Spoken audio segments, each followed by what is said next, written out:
صورت الله نازل کړی دوی سره به د زړه موالات په نه ساتي او مدارات خیر دی مدارات خیر دی هغوی سره حسن سلوک کول ښکلي اخلاق ورسره چلول یا د کافر په ملک کې مزدوري کول دا جایز دي خو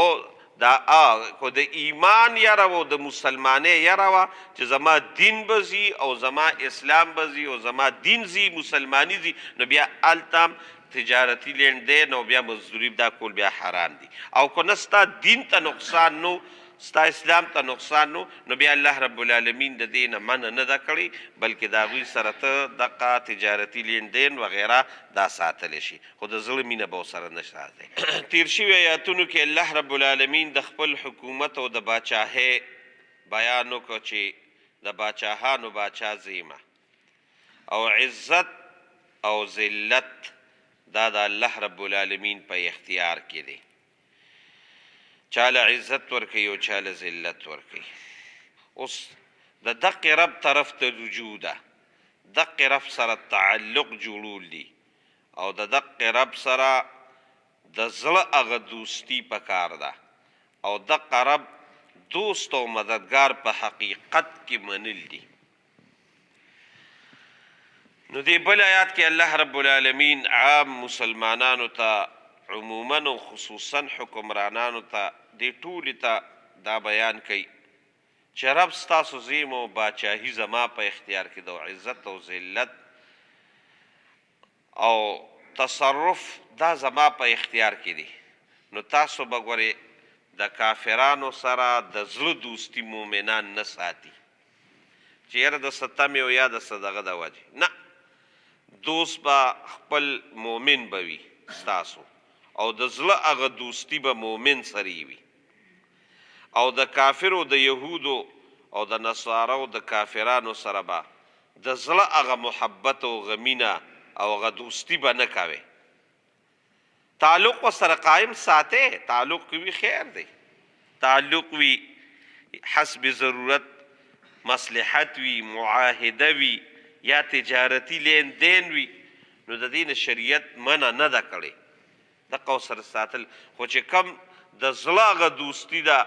او د زړه هغه محبت دی او د زړه هغه مینه ده هغه مؤمن سره ساتي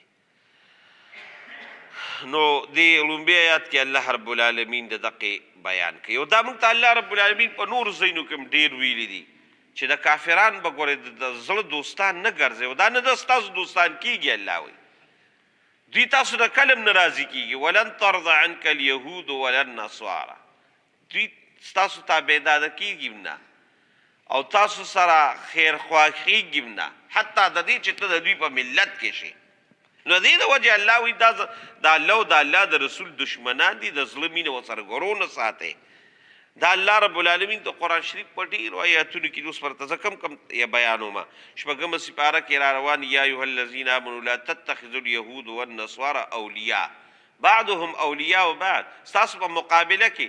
د یو بل سره به رواني خو چې کله د مسلمان خبر راشي نو ټول به یو بل ته یوځای شي د مسلمان ته به یوځای شي ټوله حقیقت دا د قرآن دغه ته چې ګورې که نه نو دا مخې ته دا آیاتونه داسې لکه د نور په شان ځلیږي او ښکاره کېږي مسلمان ته ټول یو دي 52 ملکونه دغه د یو د مسلمان د ختمولو دپاره ټول یو ځای شوي دي نو الله دا بل ځای کې یا ایها الذین آمنوا په دې مستقل صورت ممتحنه چې دوی سره به تعلق د زړه نه ساتئ یا ایها الذین آمنوا لا تتخذوا عدوي وعدوكم اولیاء تلقون الیهم بالمودة غونډ صورت الله نازل کړی دوی سره به د زړه موالات په نه ساتئ او مدارات خیر دی مدارات خیر دی هغوی سره حسن سلوک کول ښکلي اخلاق ورسره چلول یا د کافر په ملک کې مزدوري کول دا جایز دي خو د ایمان یاره و د مسلمانۍ یاره وه چې زما دین به ځي او زما اسلام به ځي او زما دین ځي مسلماني ځي نو بیا هلته تجارتي لینډدین او بیا مزدوري دا کول بیا حرام دي او که نه ستا دین ته نقصان نو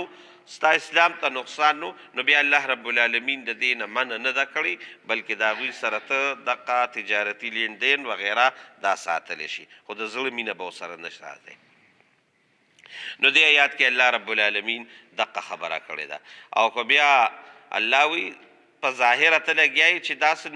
نه ساتو او پټ پټ ورسره د مینې او د محبت هغه اظهارونه کې د محبت هغه اظهارونه ورسره کې او لګیایي ورسره دوستي ورسره کې او د مسلمان خلاف ورسره لګیایي نه الله وایي زه خو د هغې نه خبر یم که نه زه خو ظاهره باندې نور خلک نه خبرېږي الله وایي زه خو ترې خبر یم که نه. نو دې ایتونو کې الله رب العالمین د دې بیان کړی. لا يتخذ المؤمنون الكافرين لا يتخذون بنسي المؤمنون مؤمنان الكافرين كافران سرا أولياء دوستي من دون المؤمنين سوا د مؤمناننا ومن يفعل ذلك چاچ دا کارو کا ومن يفعل او چاچو ذلك دا کار فليس من الله نشت د الله سرا في شيء الشيء د دوی د الله سره هیڅ شی نشته. هیڅ شی څه مطلب د الله په دین کې د دوی هیڅ حصه نشته یا دا مطلب او یادا چې الله رب العالمین مؤمن لا او مسلمان لا کم مقام ورکوي الله وی دا ولاډ ورکوم نه دوست جوړوم فلیس من الله نشته د الله سره فی شین هیڅ شی الا مگر کو ته دوستی ساتي ان تتقو چې ځانو ساتي منهم د دوی نه توقا په ځان ساتلو سره ځان ته ساتي یا ځان چې ستا جان ته نقصان دی ستا دین ته نقصان دی نو که ته ورسره بیا د دقې د وجې څه مدارت بیا به موالات وي د زړه مینې ته مدارت وي تلو راتلو اخوا دیخوا خبرې اترې ورسره اخلاق ورسره بیا الله وي دا جایز دي خیر دی د هغوی نه کو تا ته یره وي نو تو سر بیا مدارات کولی شي. ويحذركم الله او يروي تاسو الله تعالی نفسو د خپل ځان نه یعنی د خپل عذاب نه مکوي داسې ولی ویل الله دق رب تستاسو المصير واپس کیدل دیا رب ته واپس کیدل دی. قل اے د دوالو جانو سردار دوی ته وایا ان تخفو کم چې تاسو پټوي ما فی صدورکم سچ تاسو په زړونو کې دي او تبدوه یا ښکاره کوي نو یعلمه الله الله پاغي عالم دی ستا په زړه کې څنګه دی مینه ده او کو محبت دی او کو دشمنی ده او کو نفرت دی په ظاهره چې ارسی وي خو الله وي د زړه د حالونو نه زه خبر یم ګورې او دا داسې دي ته وایه چې دا به څه ویعلمو الله وي ما ته پته ده ما دا هغې څیزونو فی السماوات وما فی الارض څه چې په ځمکو اسمانونو کې دي امانه نه دي پټ نو ستا دغه حالت په باندې څه پټ شي او ته به وایې دا به څنګه کېږي والله علی کل شیء قدیر الله په هر یو شیز باندې قدرت لرونکې ذات دی نو یوم تجدو په کومه ورځ چې ومنې کل نفس هر یو نفس ما هغه اعمال عملت چې کړي دي دوی من خیر د نیکۍ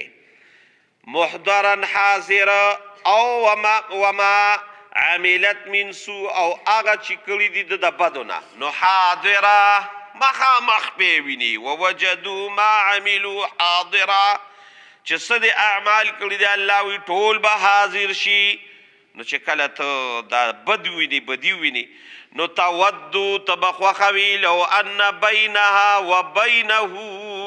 امدا بعیدا تودو خوخوي با لو ان بینها کچریوی په مابین وبینه او په مابین د دې بدې کې امدا بعیدا یو لویه موده یو لویه فاصله وکاس چې د ګناه ته ورلنډ شویم نو کړی کول خو پرېږده چې یو لویه موده وه چې د سره ګناه ته دې شیزونو ته زه ورلنډ شویم نو ته به دا خواهش کې یعنې چې ګناه مې د سره لیدلې نه وه کول خو پرېږده دا دغه به کوي افسوسونه خو د دې افسوس بیا هېڅ فایده نشته د دقې افسوس اوس فایده شته چې خدای ما د ګناه نه وساتې داسې مې ته وساتې لکه څنګه چې د ځمکې نه اسمان لرې دی دا مشرق نه مغرب لري دی دا به د رسول الله مبارک وي اللهم باعد بیني و بین خطایا کما باعدت بین المشرق والمغرب خدایا ما د ګناه نه دومره لرې وساتې څومره چې د مشرق نه مغرب لرې دی او د ځمکې نه اسمان لرې دی دا ويحذركم الله يرویم الله تعالی نفسه د خپل ځان یعنی د خپل عذاب نه الله یری او کو زه ویریدي او ګناه رانه شوې ده توبه دې وویسته نو والله دقه رب رؤوف ډېر مهربانه دی ډېر مهربانه دی بالعباد په خپلو بندګانو باندې ګناه راته معاف کوي نو د زړه مینه به